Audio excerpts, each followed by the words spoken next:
नमस्कार मंडळी, मी छाया आपलं सर्वांचं आपल्या आणखीन एका नवीन व्हिडिओमध्ये अगदी मनापासून स्वागत करते।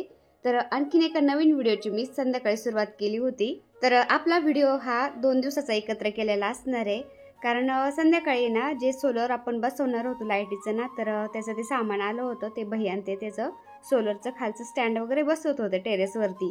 तर मग तेच मी शूट घेतलं होतं। आपल्याला ना लाईटीचं बिल भरपूर यायचं आणि म्हणलं आता हे लाईटीचं सोलर एकदा बसून घेतलं ना टेन्शन नाही। पाण्याचं सोलर पहिलेच बसवलेलं आहे आम्ही, घराचं काम झालं त्यावेळेसच, पण हे लाईटीचं सोलर बसवायचं होतं आणि सबसिडी भेटते त्याच्यावर, तर म्हणलं कशाला जाऊन द्यायची मग। तर अर्ध्याला अर्धे तर पैसे भरावे लागत तर आपल्याला, म्हणलं चला आपण एकदा बसून घेऊ म्हणजे टेन्शन नाही। आणि आपल्या टेरेसवरती आपण टेरेस गार्डन बनवलंय, पिरामिड बनवलंय, स्टोरूम बनवलंय, तर असं हे सोलर बसवायला जागाच नव्हती राहिलेली। मग फौजी साहेब त्या भैयांना त्यांना काय बोलले, वरचं जे टावर आहे ना आपण टाके ठेवलेले आहेत पाण्याच्या, तर त्या टाक्यांच्या वरती जी जागा आहे ना तिथं तुम्ही सोलर बसू शकता। तर ते भैया बोलले एकदम व्यवस्थित जागा आहे तिथं, आपण तिथंच सोलर बसू मग। तर तिथंच बसवायचं ठरलं। मग आता हे संध्याकाळ व्हायला लागली होती आणि सूर्यदेव पण मावळतीला चालले होते आणि मावळत्या सूर्याकडे पाहून मला 2 शब्द बोलावेसे वाटले। मावळता सूर्य आपल्याला शिकवतो की शेवट म्हणजे नवीन सुरुवात असते आणि थकल्यावरही थांबायची गरज नसते, तर उद्याच्या नव्या प्रकाशाची तयारीची वेळ असते। आणि सूर्यदेव आपल्याला नम्रता, शांतता आणि धैर्य यांचे धडे देत असतो, कारण दिवसभर तेजस्वी असूनही संध्याकाळी नम्रपणे मावळतो आणि उद्या पुन्हा येण्यासाठी तो शांत राहतो। म्हणजे पहा, नेचर पण आपल्याला खूप काही शिकवतं। तर ते सोलर बसायचं काम चालू होतं ना, ते मी आदल्या दिवशी शूट घेतलं होतं संध्याकाळी, आणि आता हे दुसऱ्या दिवशी सकाळचं शूट घेते मी। तर पाठीमागं बोलले होते मी, माझे केस खूप गळतायत, कोंडा वगैरे झाला होता आणि खूप असे ड्राय झाले होते। तर फौजी साहेबांचे एक मित्र आहेत ना केडगावमध्येच, तर त्यांचा मावस भाऊ हा पुण्याला सलूनमध्ये काम करतो, तर त्याचं एकदम प्रोफेशनल सगळं काम झालेलं आहे ना। तर पाठीमागं पण आम्ही याला एकदा बोलवलं होतं केसांना कलरिंग करायला। तर मग फौजी साहेबांक त्यांचा नंबर आहे आणि त्याच्याकडे पण फौजी साहेबांचा नंबर आहे। तर त्यांनी फोन केला फौजी साहेबांना, मी दिवाळीला गावाला येऊ राहिलोय आता, कारण तो रावरीचा आहे ना, पुण्यावरून तो रावरीला जात असतो इथून केडगावातूनच। तर तो बोलला मी येणार आहे दिवाळीला, काही केसांचं ट्रीटमेंट करायचंय का? तर फौजी साहेब बोलले आता दिवाळीची घाई गडबड आहे, आपण दिवाळी झाली ना मगच करू। तर दिवाळी वगैरे सगळं झालं। परवा दिवशी त्या भैयांनी फोन केला फौजी साहेबांना, मला पुण्याला जायचंय, मग तुमचं कधी करायचं केसांचं? मग फौजी साहेब बोलले उद्या मी घरी आहे, तर उद्या ये। मग काल तो भैया आला होता आणि मला वाटलं पाठीमागच्या सारखं तो असं नाही का ग्लोबल कलर वगैरे करन तो केसांना, नाही का छान होतील केस। तर मला असं वाटलं, पण त्यांनी आल्यानंतर म्हणला खूपच ड्राय केस झालेत, आपण केसांना बुटॉक्स करू। तर त्याला म्हणजे केसांना काय करायचं काय नाही एकदम व्यवस्थित समजतं, कारण त्याचं एकदम प्रोफेशनल झालेलं आहे ना, त्यामुळं मग बुटॉक्स करायचं ठरलं केसांना। मला वाटलं काय थोडा वेळ लागन, पण एवढा वेळ लागला ते केसांचं करायला काय सांगायचं, 4-5 तास लागले ते केसांचं बुटॉक्स करायला।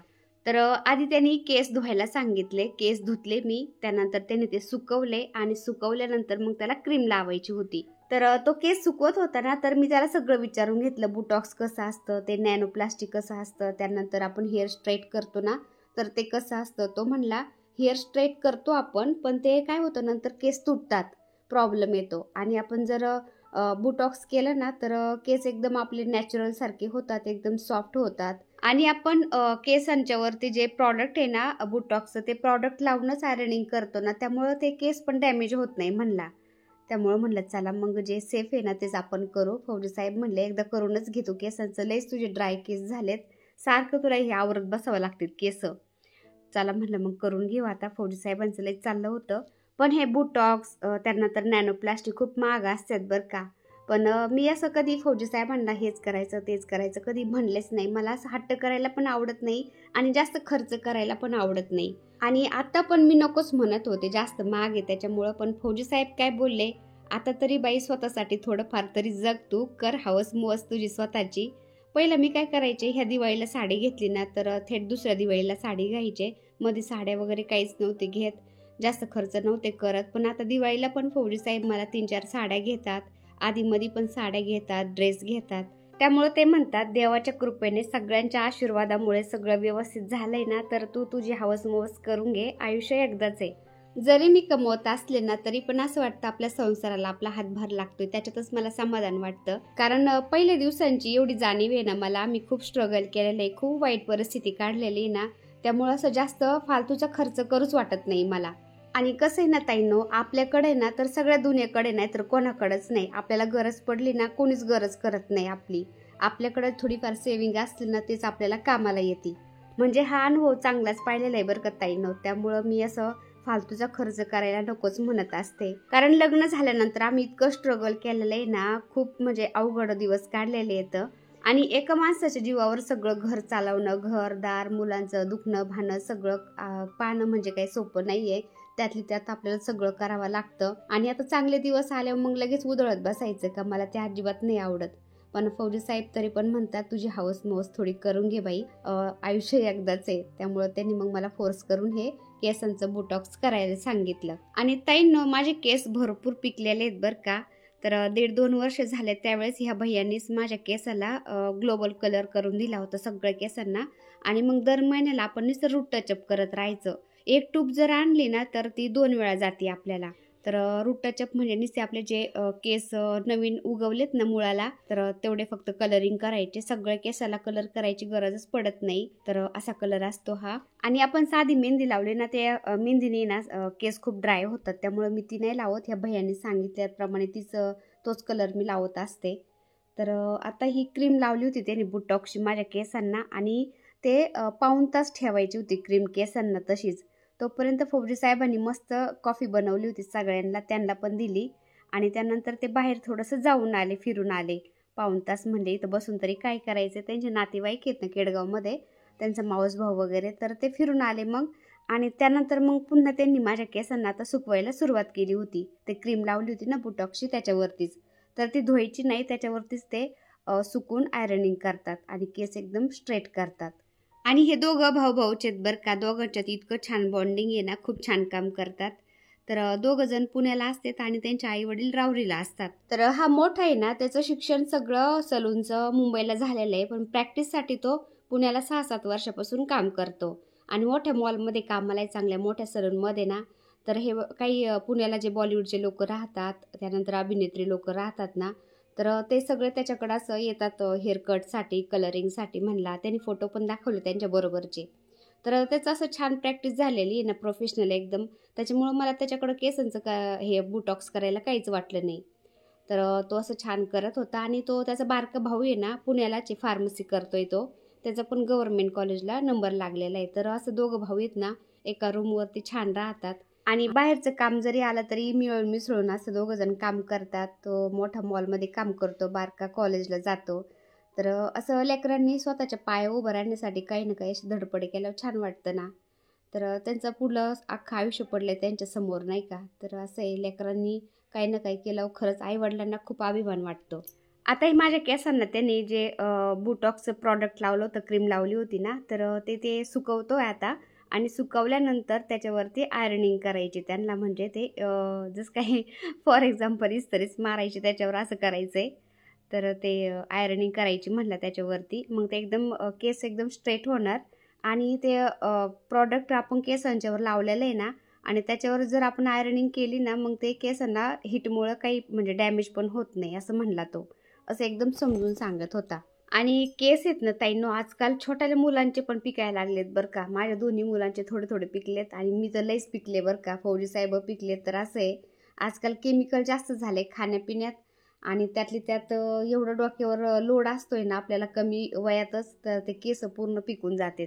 तर ते बोटॉक्सचं क्रीम लावल्यानंतर त्यांनी केस असा मशीननी कंगवेनी धरून धरून ते सुकवलाय. आणि त्यानंतर आता तो आयरनिंग करायला लागला केसांना.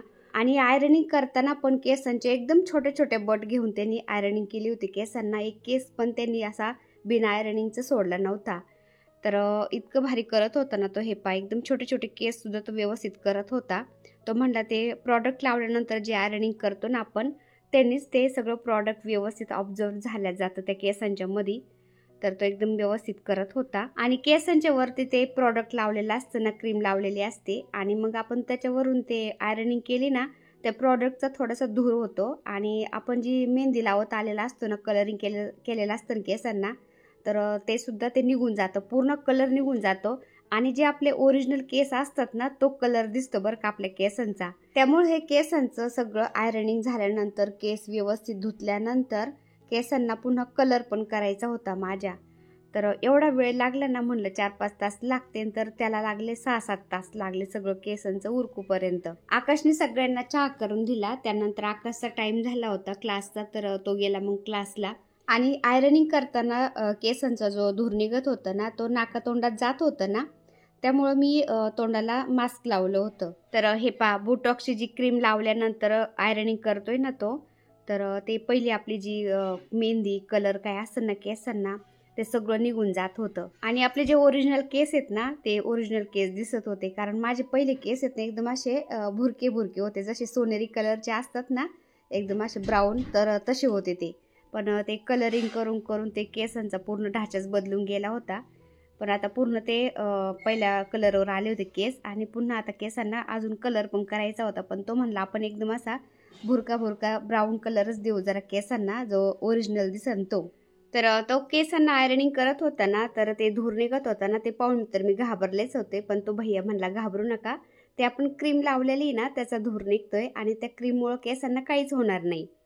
तर ते आयरनिंग करून झाल्यानंतर केस एकदा धुतले, त्याला कंडिशनर लावला आणि त्यानंतर तो केस आता सुकवत होता. तर इतक्या दिवसापासून ते आपण पांढरे झालेले केस झाकवण्यासाठी मेहंदी कलर काय काय लावत होतो, काय काय पोतत होतो ना त्या केसांच्या वरती, त्या क्रीमनी आणि आयरनिंगनी ती सगळी कलर मेहंदी सगळं निघून गेलंय आणि एकदम ओरिजिनल केस झाले होते, एकदम असे ब्राऊन ब्राऊन झाले होते. तर तो भैया तेच बोलत होता, आपण कलरिंग करतो केस पण ते ओरिजिनल केस लवकर होत नाही. पण हे बोटॉक्स केलं ना त्यावेळेस ते क्रीम लावतो आयरनिंग करतो ना, तर त्याच्यामध्ये ते सगळं कलर लावलेला सगळं उडून जातो. आणि मग आता तो भैया आहे ना एकदम ओरिजिनल कलर लावत होता माझ्या केसांना. म्हणला मी आता जी ट्यूब लावतोय ना, तर इथून पुढे फक्त तुम्ही वर्षभर आता रूट टचअप करत राहायचं, पूर्ण केसांना कलर लावायची गरजच नाही. त्यांनी 1-1.5 वर्षापूर्वी माझ्या केसांना कलरिंग केलं तर पूर्ण केसांना ग्लोबल कलर, आणि त्यानंतर मी रूट टचअप करत राहिले तर ते वर्षभर एकदम छान केस राहिले. त्यानंतर मला ती 1-2 वेळा ट्यूब भेटलीच नाही ना त्यांनी सांगितलेल्या कलरची. तर मी जी आपली मेहंदी छाप वगैरे कलरची म्हणजे मेहंदी असती ना, तर ती मेहंदी काढून लावली होती केसांना. तेव्हापासून ते केसांची पार वाट लागली, पूर्ण ड्राय झाले. आणि त्यातली त्यात पावसाळ्यात आहे ना माझ्या केसांच्यात खूप कोंडा होतो ना, तर त्या कोंड्याने तर अजून केस एकदम कसतरी झाले होते. मग फौजी साहेब म्हणले एकदाच तुझं केसांचं आपण करून घेऊ, म्हणजे टेन्शनच नाही.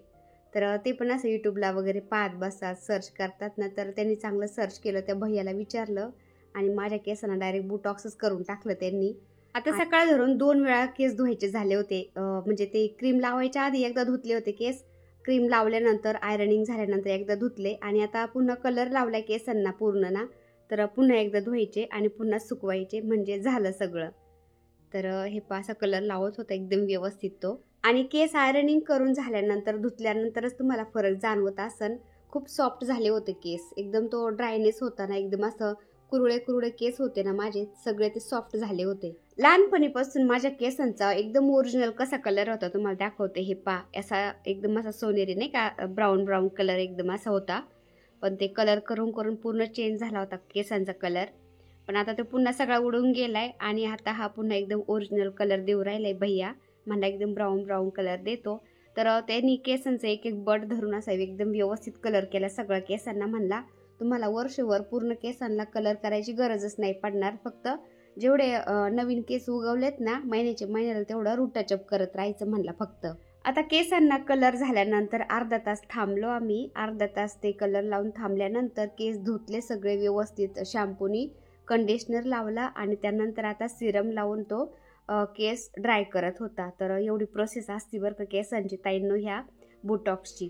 तर दिवसातून 3 वेळा केस धुतले होते मी आणि 6-7 तास लागले होते हे केस सगळं बोटॉक्स व्यवस्थित करायला, बोटॉक्स कलरिंग वगैरे सगळं.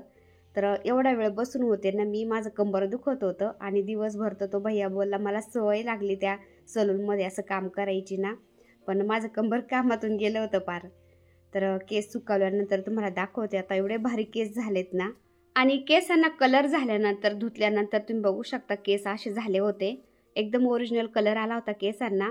आणि पहिले माझे जे असे तांबडे तांबडे भुरके केस वाटत होते ना, तसे पण नाही वाटत आता.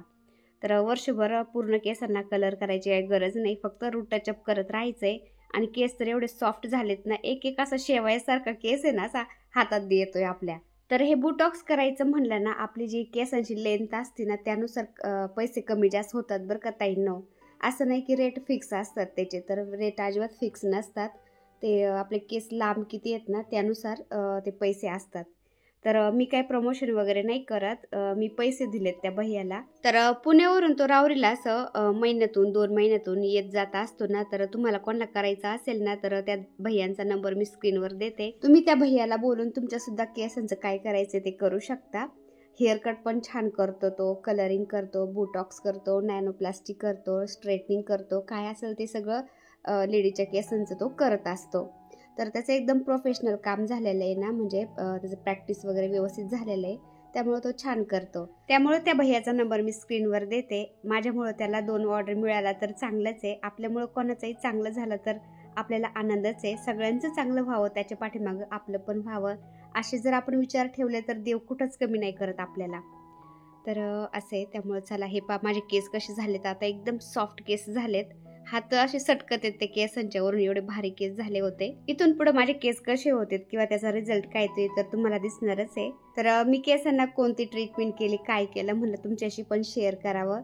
तर चला, आजचा छोटासा व्हिडिओ मी तर सेंड करते. आता व्हिडिओ आवडला असेल तर एक लाईक करा, चॅनलवर नवीन असाल तर प्लीज आपल्या चॅनलला सबस्क्राईब पण करा. भेटूया दुसऱ्या व्हिडिओमध्ये, तोपर्यंत बाय.